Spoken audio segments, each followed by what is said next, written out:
Hi friends, welcome to my channel my family dairy. ఎలా ఉన్నారండి? అందరూ బాగున్నారా? నేను కూడా బాగున్నానండి. మీరందరూ ఎలా ఉన్నారో నాకైతే కామెంట్ సెక్షన్లో కామెంట్ చేయండి. ఏంటి భారతి సాటర్డే వ్లాగ్ పెట్టలేదు అనుకుంటున్నారు కదా. యాక్చువల్గా మీతో చెప్దాం అనుకున్నాను. నేను సెకండ్ ఛానల్లో పోస్ట్ చేశాను. మీకు ముందు రోజు చెప్పాల్సింది నేను మర్చిపోయాను. సో ఎవరైనా చూడకపోతే సాటర్డే రోజు వ్లాగు నేను సెకండ్ ఛానల్లో, అంటే ఇండియన్ మామ్ భారతి అని చెప్పి సెకండ్ ఛానల్ ఉంది కదా, సో ఆ ఛానల్లో అయితే నేను పోస్ట్ చేశాను. అయితే ఆ ఛానల్ మానిటైజేషన్ అయ్యిందా లేదా అని కూడా అడుగుతూ ఉన్నారు. సో అవన్నీ కూడా చెప్తాను. సో ఇవాళ అయితే నా మార్నింగ్ వ్లాగ్ అయితే స్టార్ట్ చేశాను.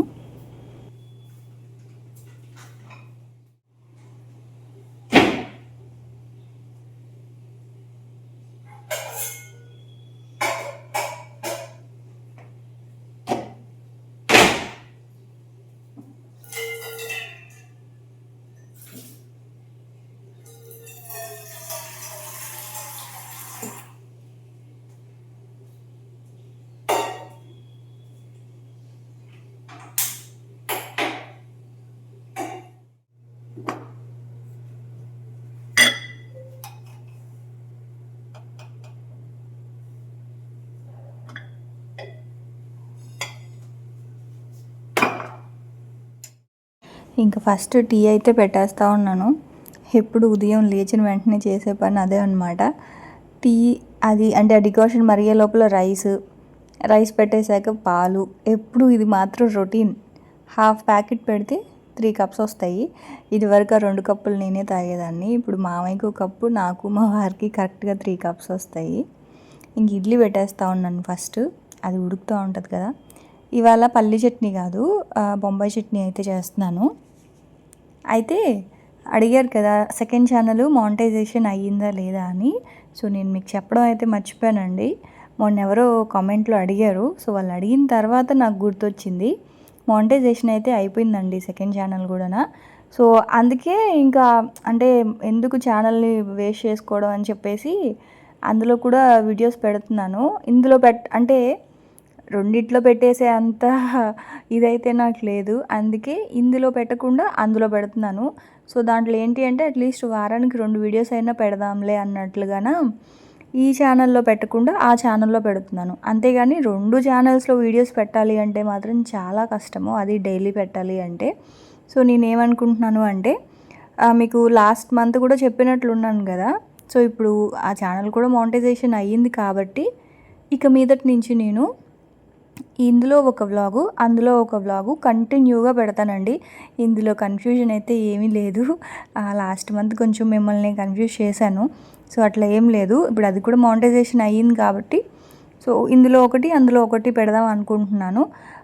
రేపు ట్యూస్డే కదా, ఇందులో వ్లాగ్ రాదు. సో రేపు సెకండ్ ఛానల్లో పోస్ట్ చేస్తాను. అంటే వారంలో 3 వీడియోస్ ఈ ఛానల్లో, ఇంకొక 3 వీడియోస్ ఆ ఛానల్లో పోస్ట్ చేస్తున్నాను.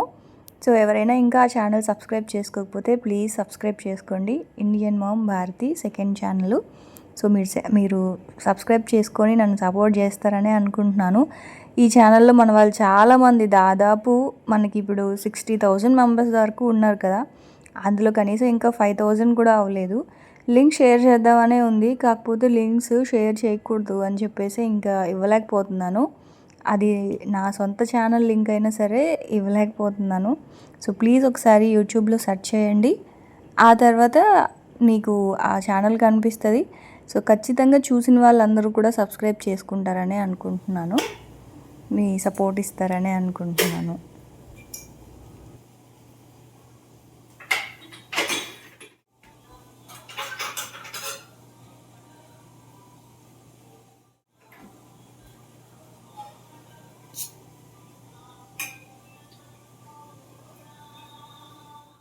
ఇంకా టీ అయితే మరిగిపోయింది, అలాగే రైస్ ఉడుకుతూ ఉంటుంది. ఈ లోపల వెళ్ళి తాగేసి వచ్చేయాలి.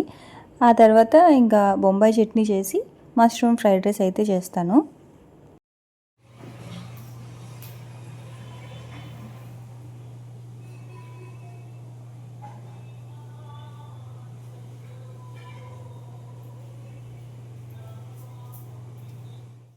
ఇంకా టీ అయితే తాగేసి ఇప్పుడైతే ఇడ్లీ ఉడికిపోయింది. దాంట్లోకి ఫస్ట్ బొంబాయి చట్నీ అయితే చేస్తూ ఉన్నాను. కొంచెం ఆయిలు, మామూలుగా బొంబాయి చట్నీలో పోపు ఒకటే వేసుకుంటాం కదా, పోపుతో పాటు ఒక 2 చిన్నవి దాల్చిన చెక్క ముక్కలు, అలాగే ఒక 2-3 లవంగాలు కనుక వేసుకుంటే చాలా బాగుంటుందండి. బొంబాయి చట్నీలోనే కాదు, టమాటా బాత్లో కానీ ఉప్మాలో కానీ ఒక 2-3 లవంగాలు దాల్చిన చెక్క వేసుకుంటే ఆ ఫ్లేవర్ తోటి చాలా బాగుంటుంది. సో నేను ఆవాలు, జీలకర్ర, శనగపప్పు, మినపప్పు, లవంగాలు, దాల్చిన చెక్క అవన్నీ వేసుకున్నాను. అలాగే ఉల్లిపాయ, పచ్చిమిర్చి, కరివేపాకు అవన్నీ మంచిగా వేయించుకున్న తర్వాత కొంచెం పసుపు, ఉప్పు, అలాగే వాటర్ 2 గ్లాసెస్ వాటర్ అయితే వేసాను. దీనికి కొలత ఏం అవసరం లేదు. వాటర్ వేసుకొని ఒక 4 స్పూన్స్ శనగపిండిని కొంచెం వాటర్లో మిక్స్ చేసి వేసేస్తే మనకి బొంబాయి చట్నీ రెడీ అయిపోద్ది. చాలామంది టమాటో, క్యాప్సికమ్ కూడా వేస్తారు. ఇంకెలాగో వేస్తే పిల్లలు తినరు, అవి తీసి పక్కన పెడతారు. సరే ఎందుకులే అని చెప్పి ఇంకా వేయలేదు, కానీ వేసుకుంటే బాగుంటుంది. ఇంకా బంగాళదుంప కూడా వేసుకుంటారు. బంగాళదుంప వేస్తే ఎలా ఉంటుందంటే మన పూరీ కూరలాగా ఉంటుంది. సో క్యాప్సికము, టమాటా బాగుంటుంది వేసుకుంటే, అంటే తినేలా ఉంటే అవి కూడా వేసుకోండి, బాగుంటాయి. ఇంకా ఆ తర్వాత ఇడ్లీ అయితే ఉడికిపోయింది. రవ్వ చాలా బాగుందండి, చాలా సన్న రవ్వ అనమాట.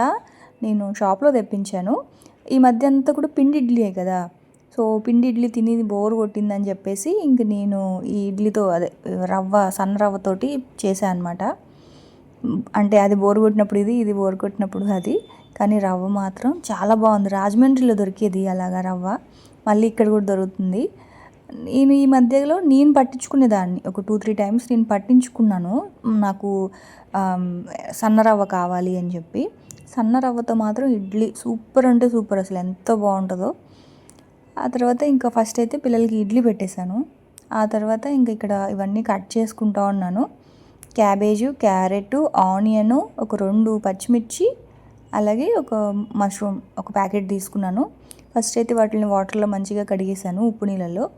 ఆ తర్వాత అవి తీసేసి ఇంక ఇలా కట్ చేసుకోవడమే. మరీ చిన్నవి కాదు, అలానే మరీ పెద్దవి కాకుండా ఇలా కట్ చేసుకున్నాను. సో మీరు తినే కారాన్ని బట్టి కారం అయితే వేసుకోండి. ఓన్లీ పచ్చిమిర్చితోటే చేయాలి అనుకుంటే ఇంకొక 4-5 తీసుకోండి.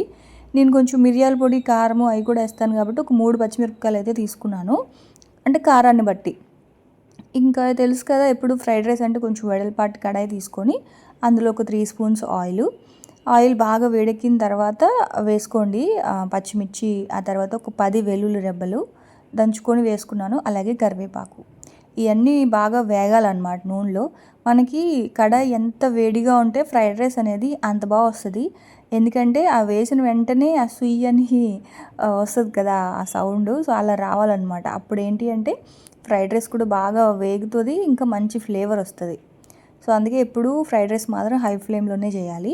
సో పచ్చిమిర్చి, వెల్లుల్లిపాయి, కరివేపాకు, ఆనియన్, క్యాబేజు, క్యారెట్, సో అవన్నీ వేసేసాను. అవన్నీ మంచిగా ఒకసారి ఫ్రై చేసేసుకొని కట్ చేసి పెట్టుకున్న మష్రూమ్ అంతా వేసేసాను. అయితే ఏంటంటే మష్రూమ్కి సాల్ట్ అప్పుడే వేయకూడదు, అప్పుడు వెజిటేబుల్స్లో నుంచి, మష్రూమ్లో నుంచి వాటర్ వచ్చేస్తుంది. సో మనకి ఇవి మరీ సాఫ్ట్గా అయిపోకూడదు అనమాట, అంటే ఉడకాలి, ఉడికిపోతాయి, కానీ వాటర్ వచ్చేస్తే కర్రీలాగా అయిపోద్ది. సో అప్పుడే సాల్ట్ అయితే వేయకండి, హై ఫ్లేమ్లో మంచిగా ఫ్రై చేసుకోండి.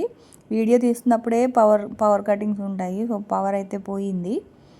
ఆ తర్వాత ఇంకా ఫ్లాష్ లైట్ ఆన్ చేసుకొని తీస్తున్నాను వీడియో. సో వెజిటేబుల్స్ కొంచెం ఫ్రై అయిపోయిన తర్వాత అప్పుడు రైస్ వేసేసాను. రైస్ కూడా వేసి హై ఫ్లేమ్లో ఒకసారి మంచిగా ఇలా కలుపుకోవాలి.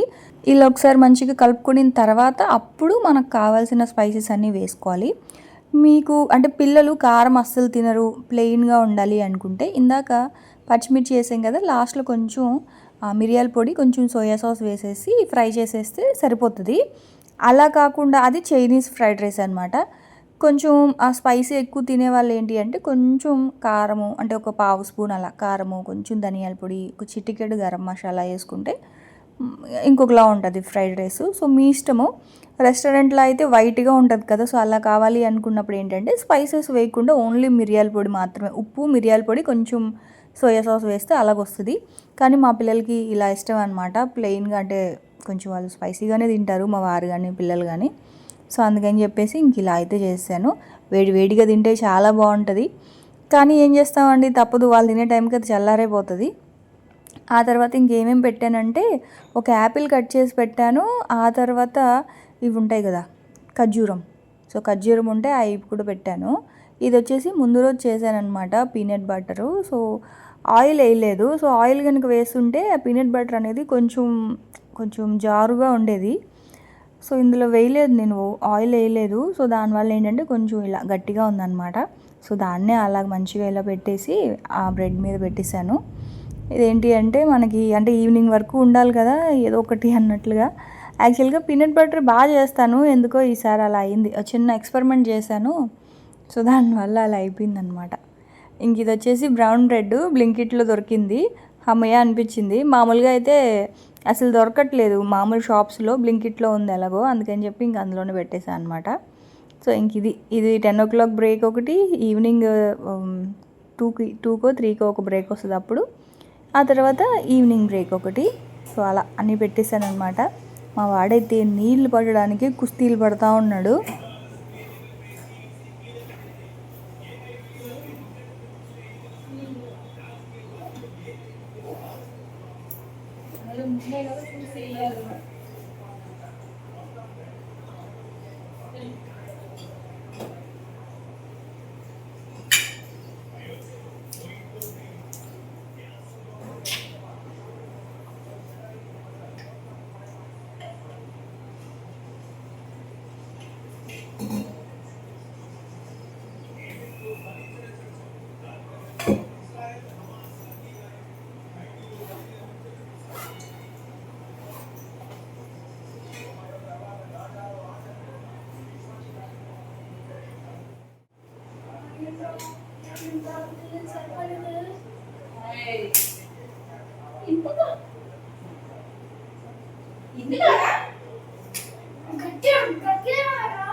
అదే అదే వద్దని చెప్పేది వాయిస్తా ఇద్దరికి.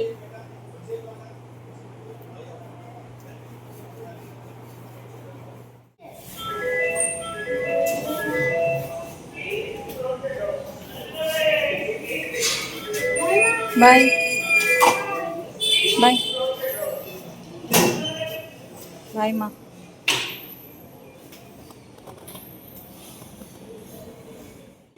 ఇంక మా వాళ్ళైతే బయలుదేరారండి. నాకేమో ఫేస్ మీద స్టిక్కర్ చూసుకోలేదు, నేను పోయినట్టుంది ఫేస్ వాష్ చేసుకున్నప్పుడు, అదొకలా ఉంది ఫేస్ మీద స్టిక్కర్ లేకపోతే చూసుకోలే. సో ఇంక వాళ్ళైతే వెళ్ళారు కదా, ఇంకొక పని ఇంక అలాగా చేసుకోవాలి. ఇంక ఫస్ట్ మెయిన్ షింక్లో గిన్నెలు ఉన్నాయి, అవన్నీ తీసి డిష్ వాషర్లో లోడ్ చేసేస్తే ఒక పని అయిపోద్ది. ఆ తర్వాత డిష్ వాషర్ గురించి అడిగారండి. డిష్ వాషర్ ప్రైస్ వచ్చేసి 51,000 పడింది. ఎగ్జాక్ట్గా మాకు 51,000 పడింది. దాన్ని ఇంటికి తీసుకురావడానికి ఎక్స్ట్రా ఒక 2,000, దానికి కవరు అవన్నీ కాకుండా అనమాట. ఇంటికి ఫ్రీ డెలివరీ యాక్చువల్గా, కాకపోతే మాకేంటి అంటే మెట్ల మీద నుంచి తీసుకురావడానికి అవ్వదు. సో పైకి తాళ్ళు కట్టి ఎక్కించాలి. సో వాళ్ళకి 2,000 ఎక్స్ట్రా అయ్యింది. మీరు కూడా ఒకసారి అది చూసుకోండి, ఎందుకంటే లిఫ్ట్ ఉండి ఇట్లా అపార్ట్మెంట్స్ అయితే తీసుకొచ్చేస్తారు. లేదు కొంచెం కష్టపడి ఎక్కించాలి అంటే మాత్రం లేబర్ ఛార్జెస్ అయితే ఇవ్వాలి. మాకు దానికి 2,000 అట్లా అయ్యింది. సో దీని కెపాసిటీ వచ్చేసి 16 ప్లేట్స్ అనమాట. ఎల్జీ కంపెనీది. ఐఎఫ్బి కూడా బాగానే ఉంటుంది, బాష్ కూడా బాగానే ఉంటుంది, మూడు బాగానే ఉంటాయి. బాష్ అయితే మనకి 40,000కే వచ్చేస్తుంది. ఐఎఫ్బిని ఎల్జీ రెండు ఇంచుమించు 50,000 పడుతుంది, 51,000 అలాగా. సో అది 16 ప్లేట్స్ అండి ఇది, దీని కెపాసిటీ. 16 పెద్ద ప్లేట్లు, 16 చిన్న ప్లేట్లు, 16 కప్పులు, ఆ తర్వాత 16 గరిట్లు ఇట్లా పెట్టుకోవచ్చు అనమాట. గరిట్లు స్పూన్లు పెట్టుకోవడానికి సపరేట్గా ఒకటి ఇస్తారు. కాకపోతే నేను అది స్పేస్ ఎక్కువ తీసుకుంటుందని చెప్పి గరిట్లు స్పూన్లు అన్నీ అలా పైన పైన అలా పెట్టేస్తాను అనమాట. సో అది దీని మెయింటెనెన్స్ ప్రతి మంత్ మనకు ఒక 1000 రూపీస్ ఉంటుంది. ఒక 500-600 వరకు పవర్ బిల్ వస్తుంది. ఆ తర్వాత దానికి కావాల్సింది ఒక 500 అలా అవుతుంది అనమాట. అంటే ఈ లిక్విడ్ డిటర్జెంటు ఇవన్నీ. సో అది ఆ తర్వాత ఇంకా ముగ్గు అయితే వేయలేదు. సో సామాన్లు అన్నీ పెట్టేసి కిచెన్ అంతా ఒకసారి క్లీన్ చేసేసి ముగ్గు అయితే వేసేస్తూ ఉన్నాను. సో అదండి ఇంక వాటికి వ్లాగ్ అయితే మాత్రం. సో ఎందుకో పెద్ద వ్లాగ్ అయితే ఏం షూట్ చేయలేదు. సో రేపు వ్లాగ్ అయితే మాత్రం ఇందులో రాదు, సెకండ్ ఛానల్లో వస్తుంది. సో ఒకసారి చెక్ చేయండి. ఎవరైనా ఇంకా సబ్స్క్రైబ్ చేసుకోకపోతే ప్లీజ్ సబ్స్క్రైబ్ చేసుకోండి. నేనైతే రేపటి వ్లాగ్లో నెక్స్ట్ ఛానల్లో అదే సెకండ్ ఛానల్లో వస్తాను. మర్చిపోకుండా ఆ ఛానల్ని కూడా సబ్స్క్రైబ్ చేసుకోండి. సో ఇండియన్ మామ్ భారతి అనమాట. సో అదండి ఇంకా వ్లాగ్ అయితే ఇక్కడితో ఎండ్ చేస్తున్నాను. రేపటి వ్లాగ్ చెప్పాను కదా, సెకండ్ ఛానల్లో వస్తాను. అప్పటి వరకు ఉంటాను. Bye friends, bye.